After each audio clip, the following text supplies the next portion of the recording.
Hey guys, it's Joseph here coming to you with a new video. Today I wanted to do a quick comparison between the iPhone 12 and the iPhone 13. I just wanted to go over some of the similarities and the differences between both. I know currently we're about halfway through the life cycle of the iPhone 13, but the purpose of this video is to see how the 12 stack up against the 13. So without further ado, let's hop right into the video. Up first, we're going to look at the iPhone 12. The iPhone 12 came out in late 2020. It has the A14 Bionic chip, which is still fast here in 2022. It has 4 gigabytes of RAM. It was launched with MagSafe, which I know a lot of people have many mixed feelings on. It's just a magnetic ring that allows you to line up the back of the phone for perfect aligned wireless charging. Of course, Apple has included some accessories with it, like the wallet I have here. The iPhone 12 is stated to have 17 hours of video playback. It has a 2815 milliamp battery, which is actually smaller than the iPhone 11. It has a dual wide and ultra wide 12 megapixel camera. It has night mode pictures. It was launched with 5G and has a ceramic shield glass front, which is just pretty much for better drop protection. The colors that it came out with were black, white, red, green, purple, and this blue color I have here. I will say I actually do like this blue. In certain lights it's dark, but then in other lights it's pretty light. It's a nice shade of blue. It's kind of growing on me. The iPhone 12 also has Dolby Vision with HDR. It's a 6.1 OLED panel, which goes up to 625 nits of brightness. The iPhone 12, if you were going to buy it right now from Apple, is $599. It's only $100 less than the iPhone 13, which I'll talk about here in a second. I want to make something clear. By no means is the iPhone 12 terrible. It started that new flat edge design from Apple. I'm a big fan of that design. It's a sleek design. It just looks more premium and better to hold in the hand. I seem to have a lot more grip with it. The battery life on the iPhone 12 isn't horrible, but at the same time it's not very good. The A14 Bionic chip is still super snappy for everyday tasks, and it helps with the battery as well, but it's still not the greatest when it comes to battery usage. You shouldn't feel any lag with this chip, especially here in 2022. The pictures on the 12 are super easy thanks to the iOS camera. The pictures still look great. It's very hard to nitpick the 12 or the 13 when it comes to figuring out which picture is which. One thing that was kind of concerning on paper was the 625 nits of brightness. When I was testing it outside though, I had no problem seeing it in direct sunlight. Of course, it could be better if it was a little bit higher or had a higher scale of brightness, but I had no issue in seeing the screen at all. If you're a casual user, you shouldn't have any issues with this phone. If you currently have an iPhone 12, I'm sure you would agree with me on this. The configurations that the iPhone 12 came out with were 64, 128, and 265 gigabyte variants. One thing I want to point out is that I'm a big fan of how thin this phone is. It just feels really good to hold in the hand. Also, just to bring up for future reference, I'm not a big case fan. I like to hold the phone and feel the phone just how it is. I know that's controversial, but one thing I will recommend, and something that I do, is always getting a screen protector. I just can't stand micro scratches. They really annoy me, and they're pretty annoying to look at in direct sunlight. Everyday usage was perfectly fine with this phone. It had no hiccups or any lag, and I think that's all due to the A14 Bionic chip. This phone is plenty solid for 2022, and will probably be for a couple more years to come. The iPhone 13 came out in late 2021. It is the latest non-Pro model iPhone up to this point. Apple did some small tweaking and changings to this phone. The first thing that stick out to me is the new notch, and when I mean new, I don't mean that it's not there, it's just 20% smaller. If you line it up compared to the iPhone 12, you can see that it's just slightly smaller, not too much, but it would be really nice if Apple allowed us to do something with that, maybe like a battery percentage bar or something like that, like they had on the older iPhones. That would have been really nice. But of course, in typical Apple fashion, we have nothing, just a 20% smaller notch. I will say that any notch that is smaller is a good thing, at least for me. Maybe one day the notch will be gone. Who knows? Cross your fingers, guys. Because of the bigger battery, the phone is a little bit thicker. It's not super recognizable. It just seems a little bit heavier and a little bit thicker. This phone has the A15 Bionic chip. One thing that was cool that I really enjoyed about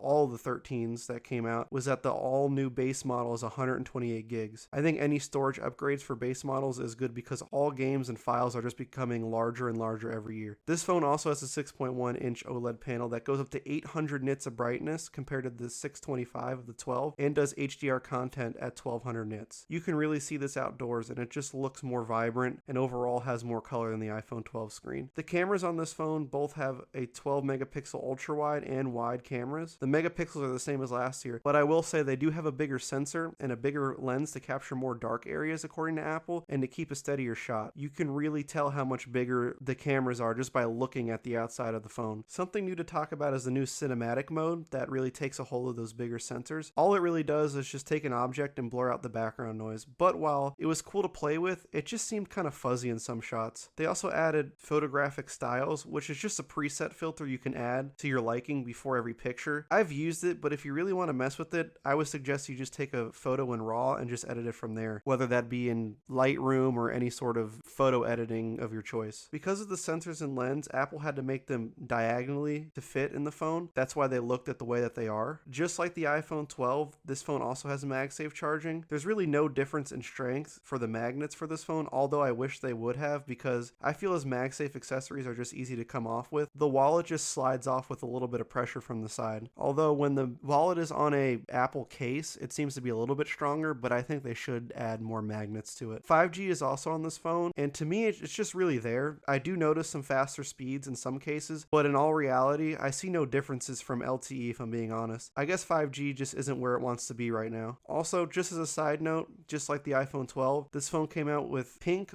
blue, midnight, which is a weird bluish black color that I'm not really a big fan of, red, and starlight, which is the phone I have here. I really enjoyed the look of the starlight color, by the way. It's like an off-white or a cream. Also, they just came out with the green. Not the biggest, but hey, they just came out with it. The iPhone 13 being the new base model flagship phone that Apple has put out just really isn't that bad. I like it.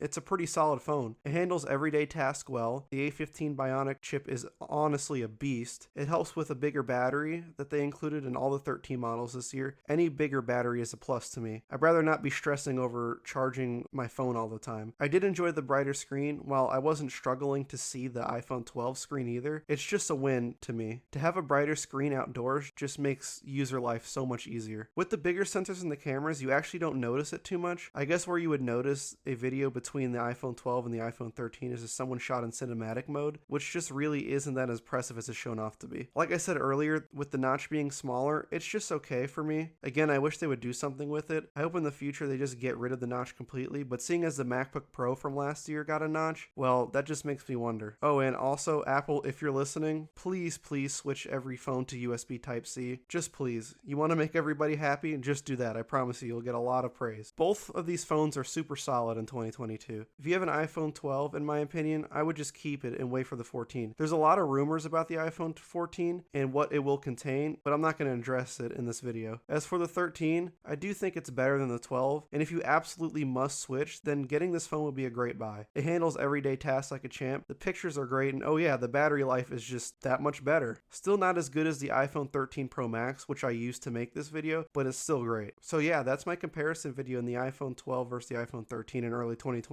Let me know what you guys think. Also, just let me know what phones you guys are rocking. I don't plan on saying this often, but since this is my first video, if you guys like this video, give it a like and give me a subscribe. Until the next one, guys, have a good one, and God bless.